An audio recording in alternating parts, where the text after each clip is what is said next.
Bismillahirrahmanirrahim. Assalamualaikum warahmatullahi wabarakatuh.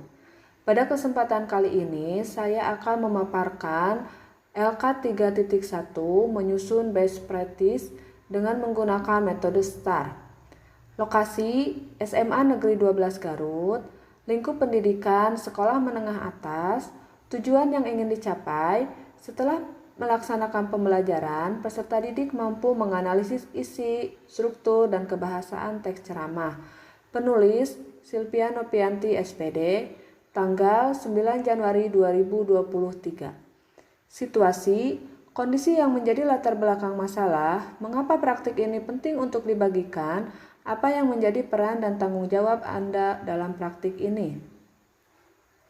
Ceramah merupakan salah satu materi pembelajaran yang memanfaatkan keterampilan berbicara. Berbicara merupakan kemampuan yang harus dimiliki oleh setiap orang dalam berkomunikasi sehari-hari. Komunikasi yang baik akan menghasilkan apresiasi yang baik terhadap lawan bicara kita. Ceramah sebetulnya melatih kita untuk menjelaskan materi yang logis sehingga bisa diterima oleh orang lain. Akan tetapi, yang terjadi selama ini ketika pembelajaran menganalisis teks ceramah, peserta didik mengalami kesulitan dalam menganalisis isi, struktur, dan kebahasaan teks ceramah. Berdasarkan kesulitan peserta didik dalam menganalisis isi, struktur, dan kebahasaan teks ceramah, bisa saja disebabkan guru kurang tepat dalam menerapkan model pembelajaran sehingga pembelajaran kurang inovatif dan monoton. Oleh karena itu, penulis yang berperan sebagai guru mendesain pembelajaran inovatif untuk menganalisis isi, struktur, dan kebahasaan dalam teks ceramah dengan menggunakan model pembelajaran problem-based learning. Praktik ini penting untuk dibagikan agar guru yang akan mengajar materi teks ceramah mengetahui permasalahan dalam pembelajaran menganalisis isi, struktur, dan kebahasaan dalam teks ceramah sehingga menerapkan metode pembelajaran yang menyenangkan dan menggunakan model pembelajaran berbasis masalah dengan di dalamnya memanfaatkan inovasi berbasis teknologi pada bagian proses pembelajaran berupa penayangan video atau selindia maupun penilaian pembelajaran berupa pembuatan LKPD. Selain itu, sebagian besar guru mengalami permasalahan yang sama dengan permasalahan yang penulis hadapi, sehingga praktik pembelajaran ini bisa memotivasi penulis sendiri dan bisa memotivasi guru lain dalam hal mendesain pembelajaran yang kreatif dan inovatif. Adapun peran dan tanggung jawab penulis dalam praktik pembelajaran ini yaitu 1.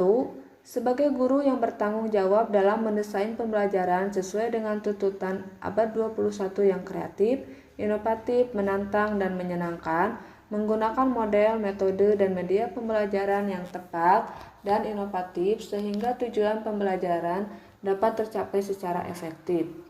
2. Sebagai peneliti, penulis berperan sebagai seorang pengamat yang mencari akar permasalahan dalam kesulitan pembelajaran menganalisis isi, struktur, dan kebahasaan dalam teks ceramah.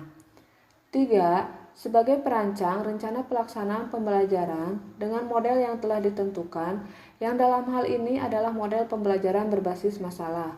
Dalam merancang RPP ini, selain menyusun IPK, tujuan, tahapan pembelajaran, instrumen penilaian, penulis juga harus bisa memilih tayangan selindia yang tepat, mampu merangsang cara berpikir kritis peserta didik, serta menyajikan LKPD yang menarik.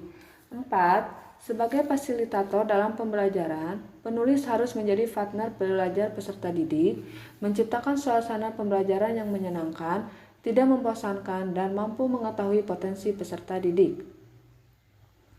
Tantangan. Apa saja yang menjadi tantangan untuk mencapai tujuan tersebut? Siapa saja yang terlibat?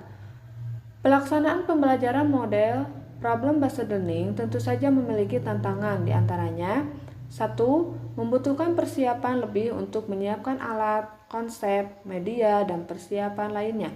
2. Sulitnya merubah kebiasaan belajar peserta didik untuk meminimalisasi tantangan tersebut.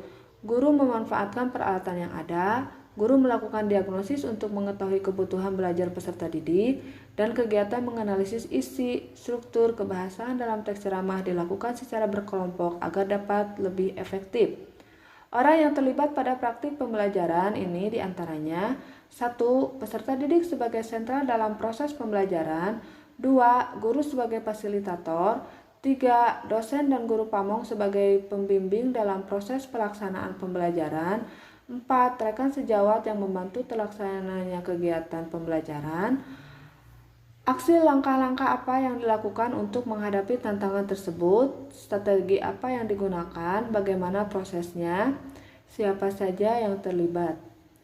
Langkah-langkah yang dilakukan untuk menghadapi tantangan diantaranya 1. Berkoordinasi dengan pihak wewenang untuk meminjam fasilitas sekolah berupa kelas, speaker, kamera, proyektor, dan mikrofon, lalu mengecek fungsi seluruh alat tersebut. 2. Menyusun IPK dan tujuan pembelajaran. 3. Menyusun tahapan pembelajaran. 4. Menyusun instrumen penilaian berupa penilaian sikap, lembar observasi, dan penilaian diri, dan keterampilan berupa penilaian unjuk kerja. 5. Menyiapkan LKPD yang menarik. 6. Menyiapkan tayangan selindia yang menarik. 7. Mengajar dengan penuh semangat menggunakan SB-Kring untuk kesiapan belajar. 8. Mengajar sesuai dengan tahapan PBL. Strategi yang dilakukan adalah dengan cara 1. Merancang perangkat pembelajaran meliputi RPP untuk penerapan model pembelajaran berbasis masalah, yaitu Problem Based Learning, LKVD, modul ajar, media, dan perangkat penilaian. 2. Mempersiapkan fasilitas yang dibutuhkan. 3. Mengkoordinasi peserta didik dan pihak-pihak yang terlibat dalam PPL. 4. Melaksanakan PPL sesuai dengan jadwal. Proses pembelajaran berdasarkan model pembelajaran based learning, yaitu 1. Mengorientasikan peserta didik pada masalah. 2. Mengorganisasi peserta didik untuk belajar. 3. Membimbing penyelidikan individu maupun kelompok. 4. Mengembangkan dan menyajikan hasil karya. 5. Menganalisis dan mengevaluasi proses pemecahan. Refleksi hasil dan dampak. Bagaimana dampak dari aksi langkah-langkah yang dilakukan? Dampak dari hasil dan langkah-langkah yang dilakukan, guru menghasilkan pembelajaran yang efektif, antara lain 1. Penggunaan model pembelajaran Problem Based Learning membuat peserta didik termotivasi untuk belajar dibandingkan dengan menggunakan metode konvensional yang selama ini sering digunakan. 2. Pemilihan model pembelajaran dengan tepat akan membuat kegiatan pembelajaran yang berpusat pada peserta didik, yaitu meningkatkan kreativitas saat proses pembelajaran sehingga peserta didik lebih semangat untuk belajar.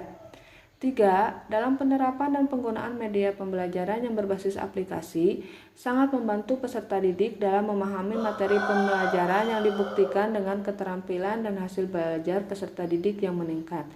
Hasil ini terlihat dari indikator keaktifan siswa yang meningkatkan dibandingkan dengan sebelum menggunakan model PBL. Walaupun masih ada beberapa orang siswa yang masih tidak terlalu terlibat aktif dalam kegiatan diskusi kelompok. 4. Dampak penerapan model pembelajaran Problem Based Learning dapat membantu guru menyampaikan materi lebih mudah dan kegiatan pembelajaran tidak monoton. Dalam proses pembelajaran berlangsung, dengan menggunakan strategi tersebut, respon dari lingkungan sekitar seperti peserta didik, kepala sekolah, dan teman sejawat memberikan respon positif, diantaranya 1. Respon dari kepala sekolah yaitu untuk kegiatan pembelajaran sebagai besar sudah sinkron antara RPP dengan kegiatan pembelajaran yang dilaksanakan. 2. Respon teman sejawat yaitu proses pembelajaran sudah sesuai dengan RPP dan guru yang bersangkutan memiliki keinginan untuk menerapkan kegiatan pembelajaran sesuai dengan materi yang disampaikan. 3. Respon dari peserta didik yaitu merasa senang pada kegiatan pembelajaran yang sudah dilaksanakan karena menarik dan tidak membosankan. Faktor keberhasilan dalam kegiatan ini diantaranya 1. Dukungan kepala sekolah, rekan sejawat, dan semua pihak yang turut membantu dalam proses kegiatan pembelajaran ini. 2. Penguasaan guru terhadap media pembelajaran, metode, model, dan langkah-langkah pada rencana pelaksanaan pembelajaran yang sudah dibuat. Faktor ketidakberhasilan dalam kegiatan pembelajaran ini diantaranya 1. 2 orang peserta didik belum mencapai KKM. 2. 2 orang tidak aktif mengikuti diskusi pembelajaran. 3. Sarana dan prasarana digunakan saat pembelajaran masih perlu dipersiapkan secara matang. Pembelajaran yang penulis dapatkan dari kegiatan ini adalah 1. Dari kegiatan ini ternyata saya dapat mendesain pembelajaran dengan menggunakan model pembelajaran inovatif. 2. Pengaruh yang besar dari penggunaan model pembelajaran inovatif dalam kegiatan pembelajaran. Hal ini dibuktikan dalam menggunakan model dan media tersebut, aktivitas pembelajaran terasa lebih menyenangkan, serta dapat mengasah kemampuan peserta didik dalam menganalisis isi, struktur, dan kebahasaan dalam teks ceramah. Dibuktikan setelah pembelajaran peserta didik mengalami peningkatan hasil belajar yang lebih memuaskan. Mungkin itu yang bisa saya sampaikan. Wassalamualaikum warahmatullahi wabarakatuh.